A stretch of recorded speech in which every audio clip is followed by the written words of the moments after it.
In this video, we're going to look at 2 Corinthians, and we're going to do it in 3 minutes. Let's go. Hey guys, Brian here. Welcome back to the channel. As we look at the book of 2 Corinthians, it's important for us to zoom out and look at the historical context or the situation when this book was written.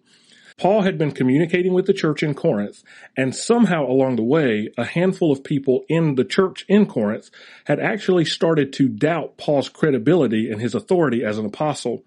The reason that they started doubting Paul was because Paul was constantly being put in these negative situations. Paul suffered a lot as a missionary as he traveled to new places sharing the gospel. There were many times when Paul would be beaten or imprisoned, or just generally some pretty bad suffering moments would come. So the train of thinking from some of these people in Corinth was like this.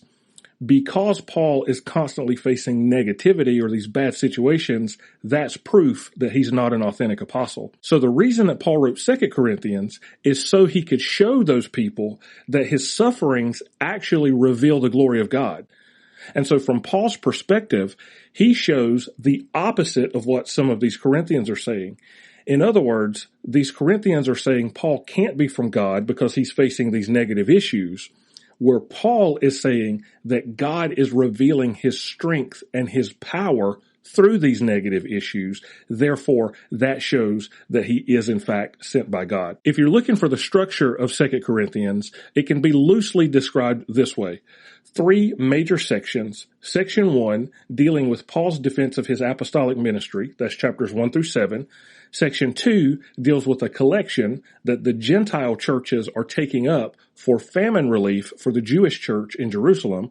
That's chapters 8 and 9. And then the third section is Paul speaking very harshly, reminding those who still have yet to repent and to trust and submit to his apostolic leadership that it's time for them to get on board before he returns and he judges them harshly.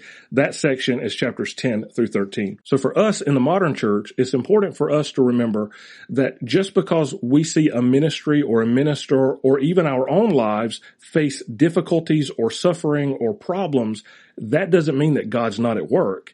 In many cases, that's the very place where God is at work in the middle of our suffering. After all, the center of our faith is Jesus on the cross, crucified for the sins of humanity. And so anytime we see suffering in our lives, we can look for the glory of God to be brought about through those sufferings.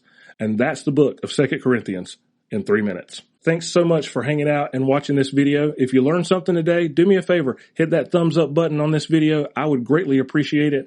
And if you've yet to subscribe and become part of the family, what in the world are you waiting on? Now's the time. We'd love to have you part of the family. I love you guys. We'll see you next time, all right? Bye.